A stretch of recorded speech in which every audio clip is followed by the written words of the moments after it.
할렐루야, 말씀과 삶, 말씀 큐티에 함께 하신 여러분 모두를 주님의 이름으로 사랑하고 축복합니다. 삶에 대한 지나친 두려움에서 삶의 권태가 생겨난다고 말합니다. 오늘 말씀 묵상에서는 두려움과 권태에 대한 내용의 말씀을 생각해 보려고 합니다.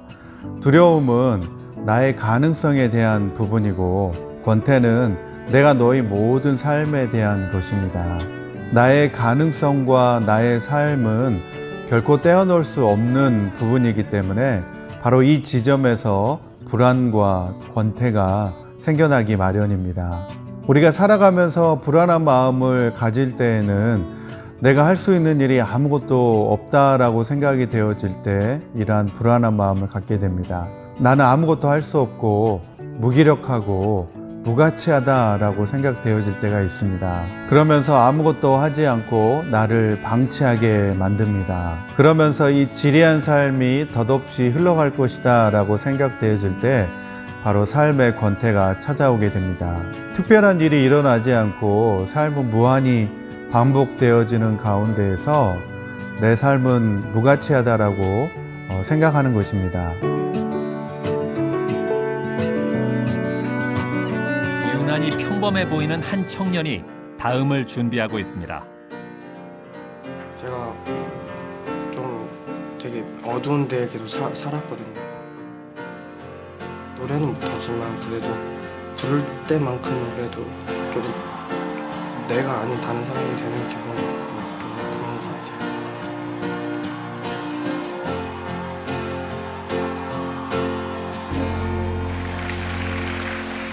안녕하세요. 네, 안녕하세요.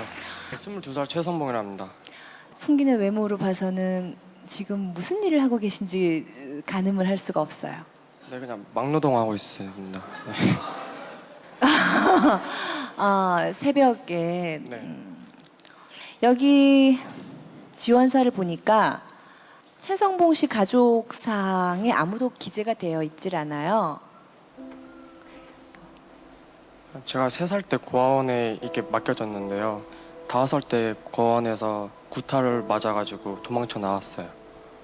그러고서는 그럼 어떻게 사셨습니까? 고아원에서 나오셨으면?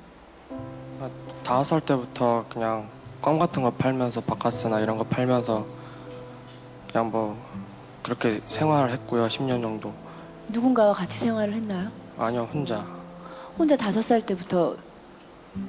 네. 거의 한 10년 동안 그렇게 살았어요. 자는 곳은 그냥 계단이나 이렇게 화장실, 공동 화장실이나 이런 데서 10년 동안 거기서 이렇게 뭐 하루살이처럼. 공부는 하셨나요? 학교는 다니셨나요? 아니요, 저 초등학교, 중학교 검정고시 봤고요. 학교는 고등학교를 학교를 한 곳을 처음 가봤어요. 대단하시네요. 대단하십니다. 네. 오늘 노래를 보여주실 건가요? 네. 평소에 노래를 즐겨 부르셨나요? 그냥 즐겨 부른다기보다는 하루살이처럼 계속 살았다가 처음으로 좋아했던 게 음악이어서 많이 부르진 못해도 되게 좋게 봐요. 좋아해요. 네. 노래 들어볼게요.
그냥 최성봉 씨를 너무 안아주고 싶어요.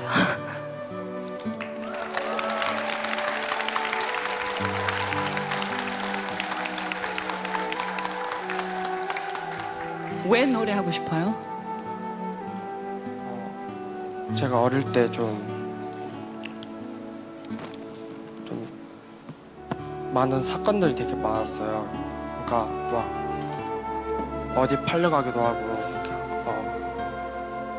좀 나이트에서 껌 팔면서 이렇게 어떤 사람이 성악하는 걸 봤어요. 근데 나이트는 되게 신나는 노래만 하는데 거기서 다 진지하게 하는 모습에 그 매료가 돼서 그때부터 좋아했어요. 그래서 성악 쪽으로 가고 싶은 거예요? 네. 네. 알겠습니다. 분명히 악기는 그 어딘가 안에 있는 것 같아요. 제대로 배우신 적은 없으시죠? 혼자 그냥 돌아다니면서 마스터 클래스 같은 거 있으면 그냥 가가지고 그냥 듣고 공부하고 그냥 혼자 하고 그랬어요. 네. 여기서 뭐 어떻게 되든 간에 꼭 레슨이 계속 될 수 있도록 어떻게 해드리고 싶네요. 네, 잘 들었습니다. 예, 관객 반응 보셨으면은 얼마나 훌륭한 무대를 만드셨는지 아실 거예요. 잘 하셨습니다.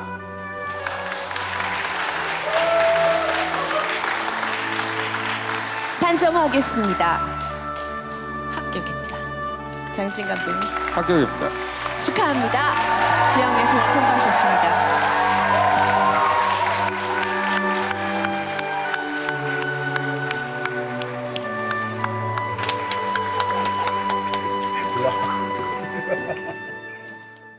오늘 말씀 열왕기상 19장에서도 이러한 두려움과 권태를 경험하고 있는 엘리야의 모습을 살펴볼 수가 있습니다. 엘리야 선지자는 갈멜산에서 위대한 하나님의 승리를 경험한 다음에 아이러니하게도 광야에서 홀로 고독을 경험하게 됩니다.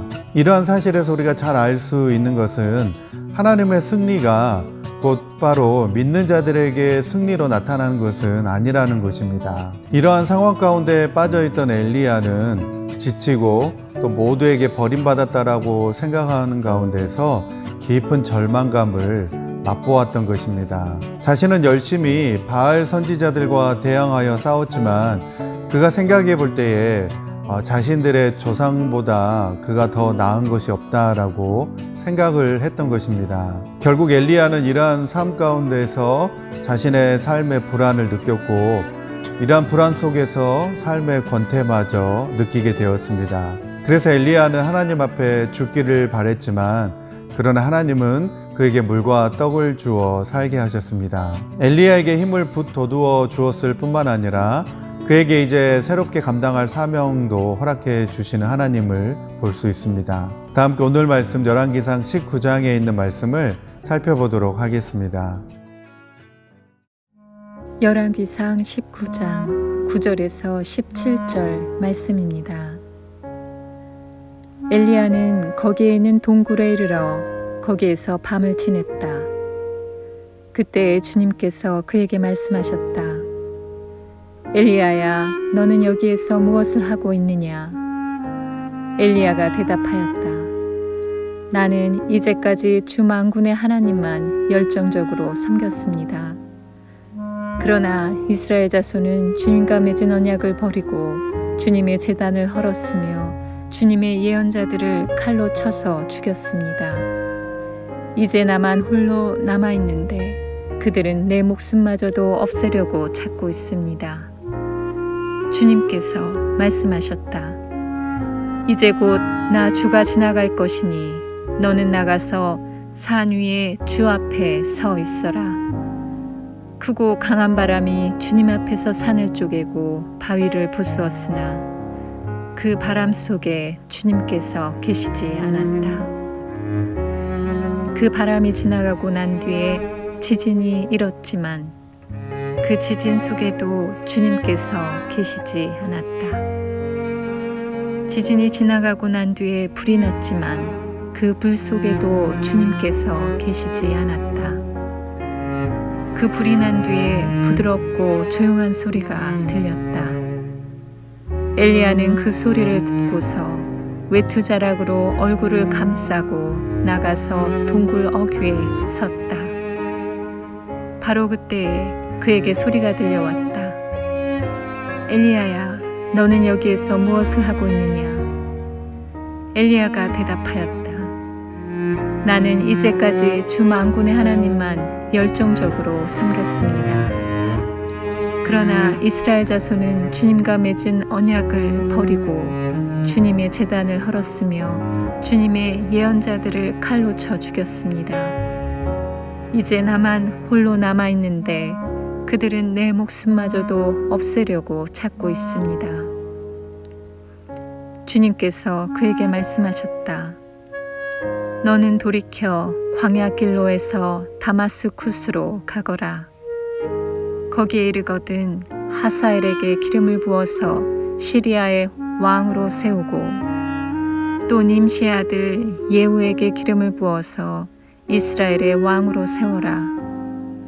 그리고 아벨 무홀라 출신인 사밧의 아들 엘리사에게 기름을 부어서 내 뒤를 이을 예언자로 세워라. 하사엘의 칼을 피해서 도망하는 사람은 예후가 죽일 것이고 예후의 칼을 피해서 도망하는 사람은 엘리사가 죽일 것이다.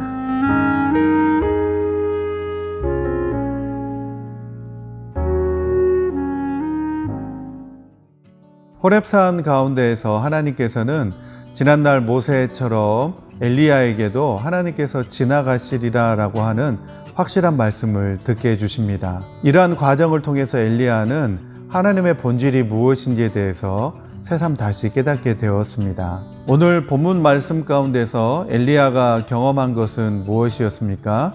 바로 폭풍과 바람과 지진 가운데서 하나님께서는 자신을 드러내 보이시지만 하나님께서는 자신의 본질을 이렇게 요란한 바람과 지진과 번개 가운데에서 드러내 주시지 않고 잔잔한 가운데, 고요한 가운데 들을 수 있는 세미한 음성으로서 주님의 말씀을 들을 수 있도록 해주셨습니다. 엘리야는 하나님을 만나기 전까지만 해도 주의 선지자는 자기 혼자만 남았다라고 생각을 했습니다. 그러나 하나님께서는 그렇게 생각하고 있는 엘리야에게 하나님의 거룩한 백성들 7,000명을 남겨두셨다라고 대답해 주셨습니다. 이러한 사실에서 우리가 알 수 있는 것은 하나님께서는 결코 엘리야 홀로 남겨두지 않으셨다라는 것입니다. 그리고 하나님께서는 엘리야에게 엘리야 당대의 생애를 넘어서 먼 훗날까지 이어지는 새로운 사명을 허락해 주셨습니다. 먼 훗날까지 미치는 새로운 임무를 하나님께서 엘리야에게 주시는 것을 보면서 결코 엘리야의 노력이 헛되지 않았다는 사실을 생각해 볼 수 있습니다. 이러한 사실에서 우리가 생각해 볼 수 있는 것은 우리가 하나님을 위하여 하는 모든 일은 결코 헛되지 않는다라는 사실입니다. 그리고 하나님께서 엘리야에게 주셨던 이 사명은 여러 세대에 걸쳐서 영향력을 미치게 되었는데 마찬가지로 우리가 현재 감당하고 있는 모든 하나님의 사역과 일들이 우리 당대로 끝나는 것이 아니라 우리 다음 세대에 걸쳐서 계속 영향력을 미친다라고 하는 사실을 우리가 기억해야겠습니다. 그리고 마지막으로 오늘 본문 말씀 가운데 보면 하나님께서 엘리야에게 내가 어찌하여 여기 있느냐라고 2번이나 물어보시는 것을 볼 수 있습니다. 이러한 질문은 하나님께서 엘리야가 있는 곳을 몰라서 물으시는 것이 아닙니다. 창세기에 보면 하나님 앞에 불순종하였던 아담과 하와에게 처음 찾아오셔서 하셨던 말씀이 내가 어디에 있느냐라고 말씀하셨습니다. 죄를 범하고 불순종한 아담과 하와에게 가장 처음으로 하셨던 말씀이 바로 내가 어디에 있느냐라고 하는 말씀이었습니다. 뿐만 아니라 가인이 아벨을 죽였을 때에도 하나님께서는 가장 처음으로 가인에게 내가 어디에 있느냐라고 말씀하셨습니다. 내가 어디에 있느냐라고 물어보시는 것은 하나님께서 그들이 어디에 있는지 모르셔서 묻는 물음이 아닙니다. 이 물음은 로케이션의 문제가 아니라 바로 포지션의 문제였습니다. 하나님의 거룩한 형상을 입은 하나님의 자녀들이 어찌하여 죄의 자리에 있느냐라고 하나님께서 묻는 것입니다. 오늘 본문 말씀 가운데서도 하나님께서 엘리야에게 내가 어찌하여 여기 있느냐라고 물으신 것은 바로 엘리야에게 영적인 각성을 시키기 위한 질문이었습니다. 엘리야가 경험하고 있는 좌절과 침체가 생각보다 깊고 길었습니다. 이세벨의 위협으로부터 오는 두려움과 공포로 호렙산에 숨어있던 엘리야에게 하나님께서 찾아오셨습니다. 그렇게 하나님께 엘리야는 하나님의 선지자가 다 죽고 이제는 자기 혼자밖에 남지 않았다라고 토로하고 있습니다. 이때 하나님께서는 그에게 세미한 음성으로 다가오셔서 그에게 다시금 영적인 각성을 시켜주시는 것을 볼 수 있었습니다. 참으로 엘리야를 집요하게 설득하시고 영육으로 먹을 것을 주시고 그에게 새로운 일을 맡기시는 하나님의 열심과 사랑 덕분에 도망자였던 하나님의 사람 엘리야는 새로운 사명을 감당하는 하나님의 사명자로 새롭게 거듭나는 것을 오늘 말씀을 통하여서 살펴볼 수 있었습니다. 바로 그러한 하나님이 나의 하나님이시고 우리의 하나님이심을 감사하며 찬양합시다. 저도 오늘 말씀을 묵상하면서 내가 처하고 있는 이 환경과 상황 가운데서 하나님께서 주시는 위로와 어루만지심을 느낄 수가 있었습니다. 내가 뜻하지 않게 여러 가지 고난과 어려움에 처해 있을 수 있습니다. 그리하여서 모든 것을 포기하고 싶을 때 바로 오늘 말씀을 생각하면서 하나님의 세미한 음성을 들을 수 있는 기도의 자리로 또 예배의 자리로 말씀의 자리로 나아갈 수 있는 우리가 되었으면 좋겠습니다. 그리고 세상 앞에 무릎 꿇지 않는 주의 거룩한 백성들을 세워달라고 우리도 기도해야 될 것 같습니다. 우리도 엘리야와 같이 삶의 모든 의욕을 잃고 침체에 빠졌을 때 하나님의 자녀된 신분과 사명을 다시 한번 생각해 보았으면 좋겠습니다. 다 함께 기도드립니다. 하나님 아버지, 오늘 말씀을 주시며 우리를 위로하여 주심을 감사드립니다. 모든 삶의 의욕을 잃고 우리가 영적인 침체에 빠졌을 때 우리가 누구인지 하나님의 자녀된 신분과 우리의 본질적인 사명을 다시 한번 되새기며 영적으로 각성할 수 있는 우리가 되게 하여 주옵소서. 감사드리며 예수님의 이름으로 기도드립니다. 아멘.